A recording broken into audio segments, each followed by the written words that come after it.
and welcome to Legal Affairs. My name is Diamond Liddy, and I'm the public defender of the 19th Judicial Circuit.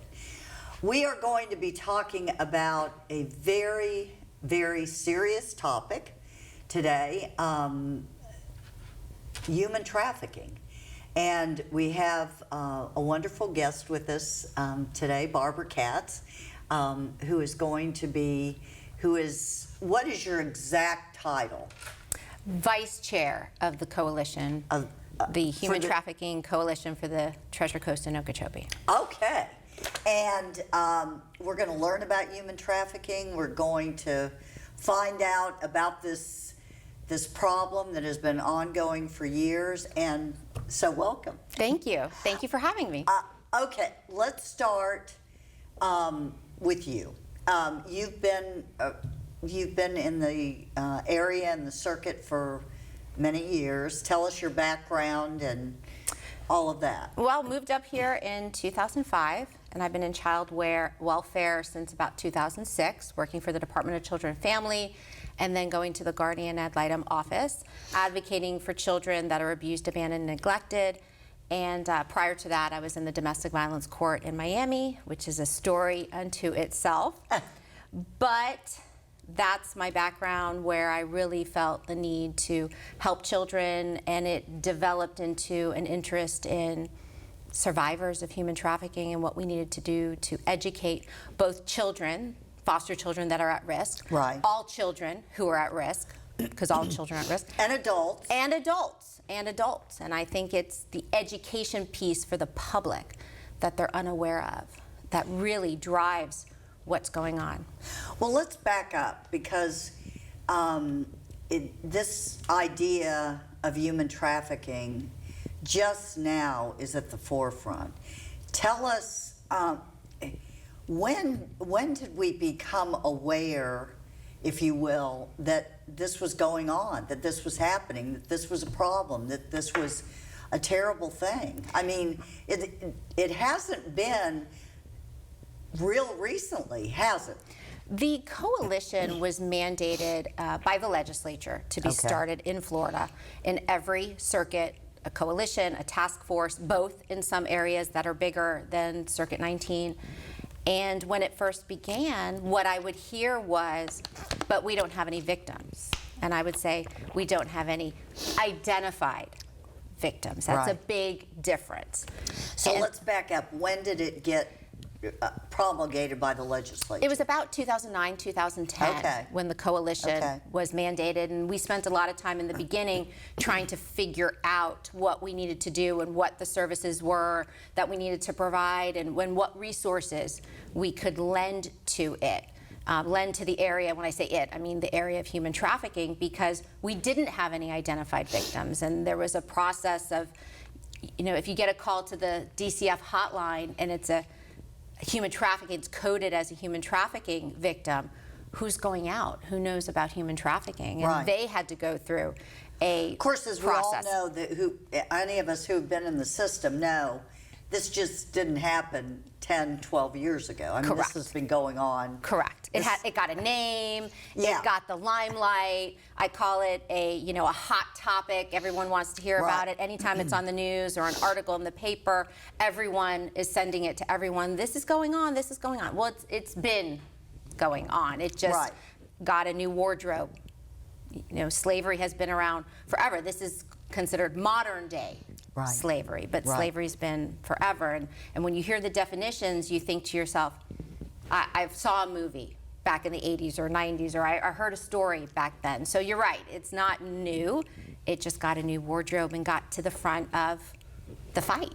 Right. It finally got to the front of the fight, or is trying to make it to the front of the fight in some areas. Okay, so define for us, please, human trafficking. Well, that is using force, fraud, or coercion to control victims for two purposes. You have commercial sex acts or labor services, and it's against their will. Whether it started out against their will, whether there is force, fraud, or coercion, because when we discuss children, you don't have to prove force, fraud, or coercion, but as I always say, it doesn't mean it's not there. Right. It means you don't have to prove it, because children don't have the ability to consent. Right. So sex trafficking is further defined as obtaining a person for a commercial sex act in which the person is induced to perform such an act.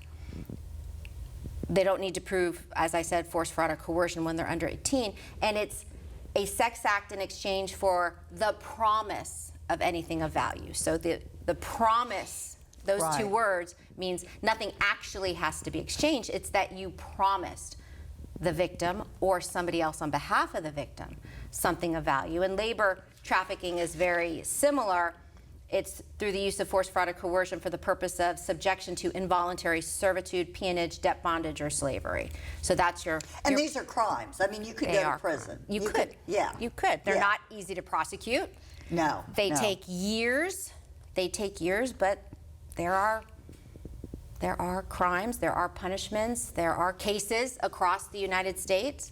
It takes a long time to prove it because of the coercion and the manipulation. And the victims are so meant to identify Right. with their traffickers or with their groomers that it's hard.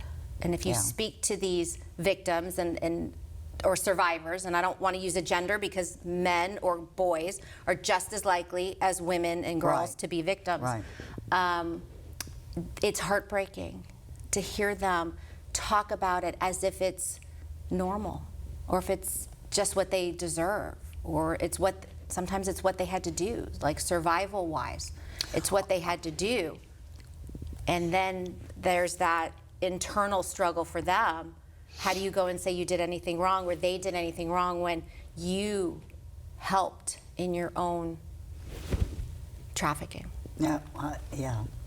Are these victims, again, children and adults? Yes. Are they mostly from this country? Are they mostly from other countries who have immigrated here? What are you seeing You see both. You see both. But I will tell you that Florida's number 3 in the nation? in the nation.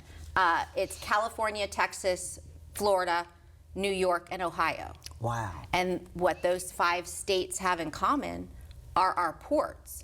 So Right. the victims or survivors from other countries coming into those ports put our numbers higher. But human trafficking, there is a domestic component. There is human trafficking cases in every state in our country. It has absolutely touched every state. Okay, let's back up. So the legislature promulgated laws to prevent this 12 years ago, approximately. And they mandated each circuit to have a coalition or a task force or whatever to deal with that. Is that correct? Yes. Okay, and tell us, please, the history of our area's task force. Well, we came in starting with education. Right. And then that was a big component when it began. We went through a couple reformations, I like to call it, where it's not that there's only so much education you can do, but it's hard. We are a 4-county circuit. Right. It is hard getting everyone together. And so we went through a few formations and we refigured in about 2016 and we came out strong with education again and outreach. Okay. An outreach program where we literally have a committee of outreach members who would go into the field and educate who in areas that you might find victims. Right. And explain to them how they can help them. And make them a survivor. And let's back up for a minute. If you're a victim, Yes. or you think someone is a victim, who do you call? Where do you go? What do you do? For children, I mean, certainly, yes. you know, anyone can call 911, and Correct. we all know that. But I mean, is there a hotline? There is a okay. hotline. There's a federal human trafficking hotline, and the easiest way to remember the number is 888-3737-888. Now, if it's a victim that you suspect under 18, call the DCF hotline, which is 1-800-96-ABUSE. Right. There's And different. DCF, you know, it's funny. You know, we've all been doing this a while, so we're used to the the abbreviations and the whatever. DCF is Department of Children and Families, and that's the hotline to call in any abuse, abandonment, or neglect. But they have a special code for human trafficking calls. And like I said, because the child or someone, a victim, is under 18, you don't have to prove force, fraud, or coercion. There's a different set of help we can give. So DCF is the best person or entity to help with that. And they will work with law enforcement. And I'm not saying law enforcement's not coming in. Oh, no. But the first response is them. And DCF has trained certain protective investigators for human trafficking cases. So those calls go to someone trained to deal with human trafficking victims because it's different. Well, it's way different. The victims are reluctant, aren't they? Absolutely. I mean, that's the big difference. It's not as easy to get them to talk, to explain, to reveal what's been going on. For several reasons. Because of the shame, because of their own contribution, because they might have a reliance on their trafficker, maybe substance abuse related. Maybe they've been lied to in the past, and this is the only person that they feel loves them. Correct. Financial. But there's also, they develop a love-hate relationship, and almost a Stockholm syndrome is very popular, or very. And what's the Stockholm syndrome? Stockholm syndrome is when you get aligned with your perpetrator, and so they actually protect them.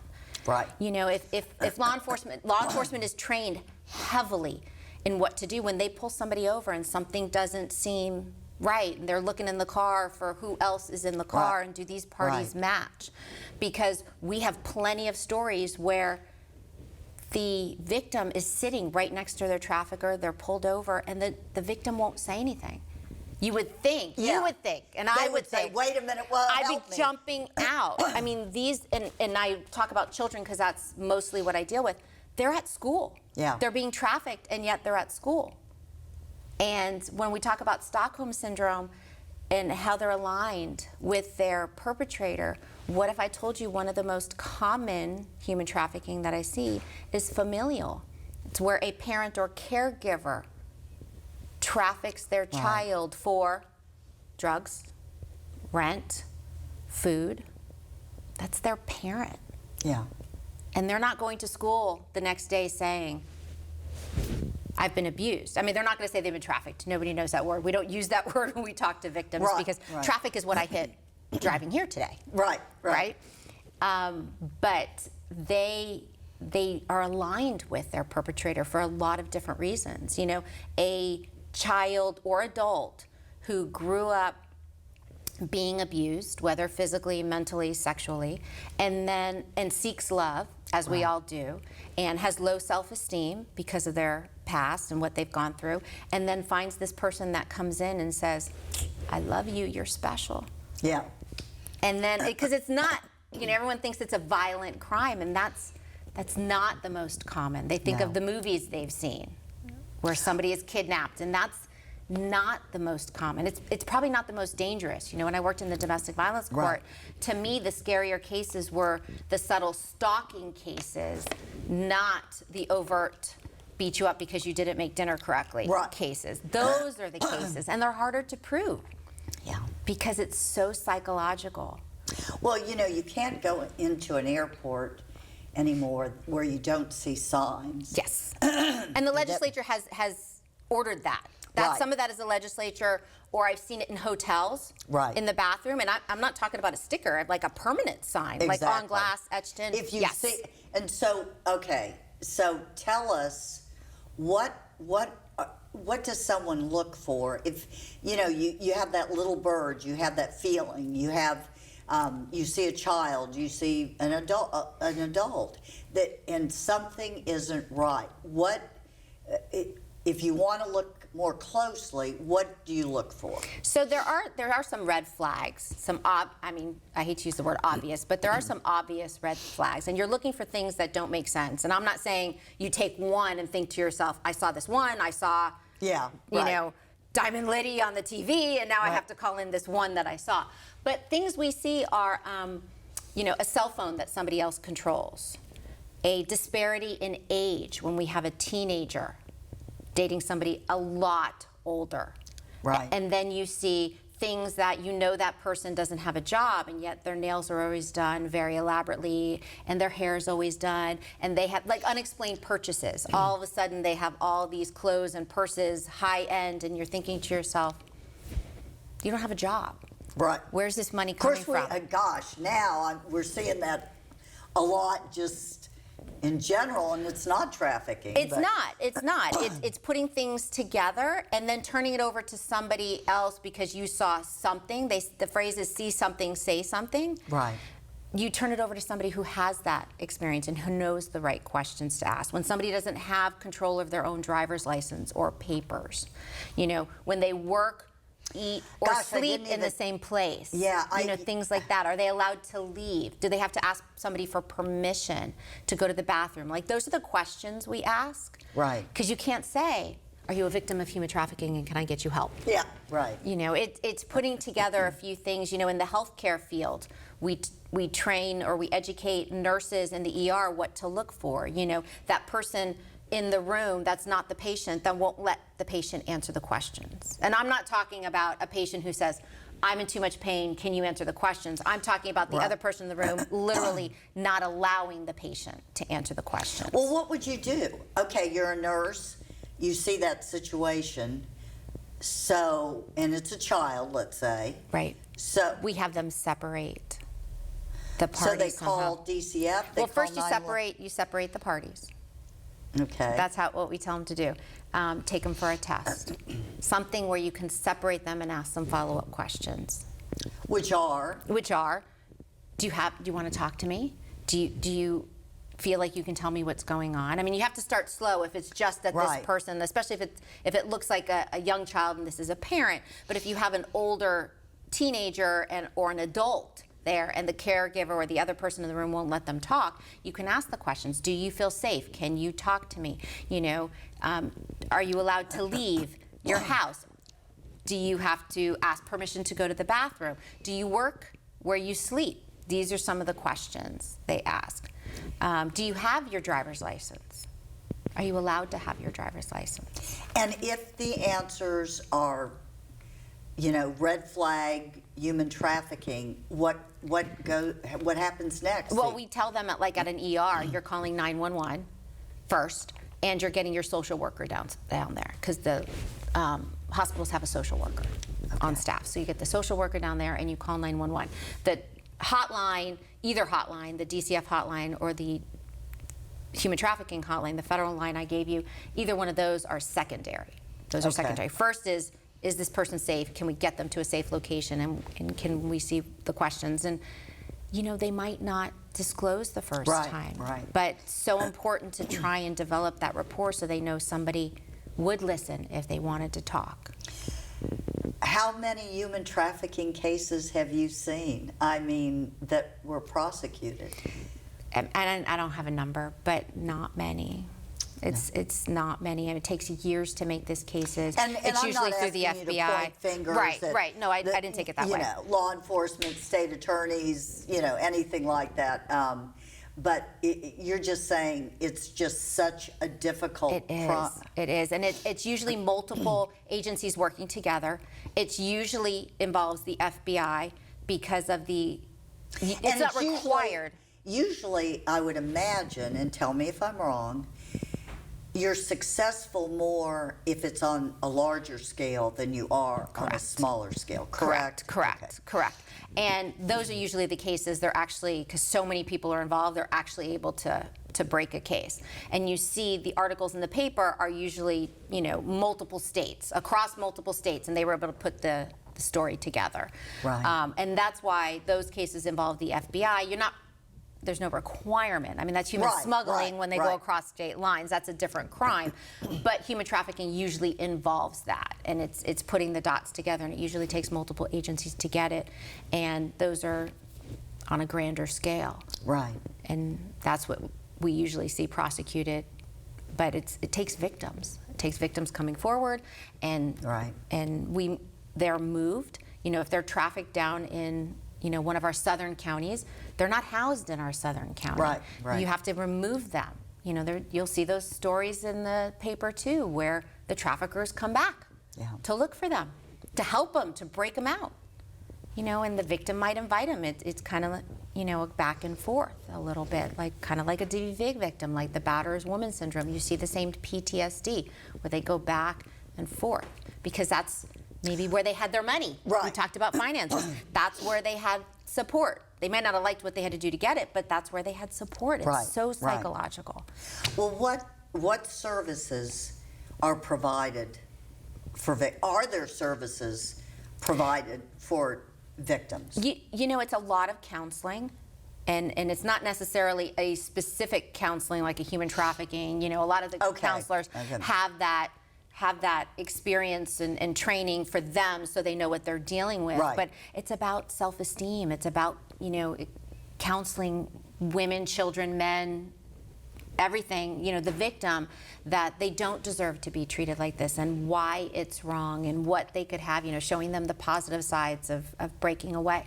So it's a lot of that kind of counseling, but they need job training. They maybe need education. They might need like a GED. Where are they in that? They might need substance abuse treatment because we see a lot of those codependencies involved for a lot of different reasons. Now, there used to be, and I know, you know, you got up and running, everything was good, then we had COVID, and you're getting, and we're going to talk about that in just a second, that you're getting back up and running and starting the education and trying to get on the forefront again, and that is wonderful. I totally support that, you know that. But there was a home, I thought, or a place for victims to go in Palm Beach County? Yes. Is that still? Yes. There's several across the state. Not a lot. I was going to say, Not a lot. I remember when I talked to the woman who ran that home, I was shocked that there was like maybe 3 in the state. Yeah, I probably shouldn't say several. There's a handful across the state. And the big issue is, you know, when you're fundraising to bring on these homes. So if I'm fundraising in the Treasure Coast, and we're going to do a home on the Treasure Coast, it's not going to house victims from the Treasure Coast. Right. So people want to see their money help our community. Right. And that's I think the big thing. But you're right. I think there was like 3 or 4 homes across the state, and that's. And they still are in existence? They are. Okay. They are. And then there's, you know, we have beds designated in other places, and it's mainly for children. There's even fewer providers or services or resources housing-wise. For adults. For adults, specifically to human trafficking. And right now with our housing crisis, I haven't heard anything lately regarding victims, but in general, we all know we've heard about housing crisis and the prices. So that, I'm sure, has put a hamper on it. And we've talked at the coalition, you know, if we get a call that we have a victim, you know, what church or hotel, you know, who's going to help us out? Who's going to be there? Because we can't just put somebody in a hotel. The first couple days, they're rescued and say, if you need anything, call us. Like, we'd need somebody on call to just be there. Just be there and talk and hold their hand and give them a tissue or a drink of water and things like that. Right. So we have those discussions. Stick them in a hotel, even if it's free, and just say, let's try and deal with this, and we're going to help you. Law enforcement will be here tomorrow to take your statement. Yeah, great. Make sure you're ready by 10 a.m. Yeah. Yeah, so there's that support. And I feel like that support, whether the community or providers, is the biggest thing they need. Because I think sometimes they do need just a handhold to say, we can do this. What is your ramp-up plan then? You guys are starting to meet and invite people in the community and you know, community leaders and things like that. I know there's a meeting next week or the week. There is. Right. There is. And is that just to, again, raise awareness, to make sure, you know, because honestly, there's been so much going on, and then we had a hiatus, and then we get ramped up again, and we're just getting, you know, our feet back on the ground. Correct. And we need to be reminded of things like this. I haven't even, you know, I'm embarrassed to say, even with what I do, I have not, human trafficking has not been on the forefront of my mind in several years because there's been other Right. priorities. So we're ramping up. We spent the last year, getting back into in-person. We do quarterly meetings. Right. And we've started speakers again, and we've done a hybrid. We have a meeting place, and yet we also have a Zoom option if Okay. people feel comfortable. Plus, we want to make sure we're getting the people because, like you Right. said, everyone's kind of just getting their feet back on the ground. So we have speakers quarterly, and the education piece is still going strong. Anyone Okay. can contact the coalition And for we can speaking get it, engagements. which I'm going to, by the way. And that works both ways. We will come speak to your program. I Right. spoke yesterday. Right. Funny enough, I had a speaking engagement yesterday. We had two. So one of the other members took the one in Vero, and I took the one in St. Lucie because we had Gotcha. them same date, same time. And who are you, who did you speak to? Yesterday was Hadassah. Okay. So it was about 100 Jewish women who belong to this Hadassah, which is a national, international Right. organization, if you don't know. And so they asked us to speak on human trafficking and a component of domestic violence. And so I was there. Mindy Fetterman from the Inner Truth Project spoke with me. And by the way, signed me up for any other speaking engagements. And then you called. Right. So it was perfect. But we also have speakers at our coalition meetings so that the people who come, which is community members, which is resources, which is providers, which is law enforcement, which is attorneys. Right. State attorney. We have, I can't think what he does, but I want to say he's attorney general. Works in the human trafficking division in Palm Beach, Oh, really? I think. Attorney general? No, it wouldn't be Maybe the state attorney, maybe the state attorney's office. Right. Because we are the Treasure Coast, and so we do have some providers that come up here from Palm Beach, even though Palm Beach has their own coalition and Right. task force. They go to Right. those meetings, and they also come to us because we kind of serve Martin County kind of crosses over and serves both communities. So they come up here to our meetings, and so we have them speak. We have speakers come in so that you can share what you do and how you are addressing or meeting the needs of whatever your population is, and so that the members of the coalition know what you offer or how you can help. Right. And so we have speakers come in there. So next Wednesday, January 18 at 10 a.m. is our next meeting, and it's the National Council for Jewish Women happens to be the ones who reached out to us to speak on what they're doing for human trafficking. So they asked to speak at our wow. coalition meeting, and somebody talking about a QR code. There's a QR code. So explain what I know what a QR. Right. What is it? A QR code, and I am not a millennial, so I'm not sure I know 100%, but you it's could- that little scanny thing, Right. like you see on a menu at the restaurant. And so if you're a victim, you could scan it. I don't want to step on their toes because I'm not 100% sure what they're going to tell us on Wednesday, but my understanding is they created this for victims to be able to scan it and get help. And who did?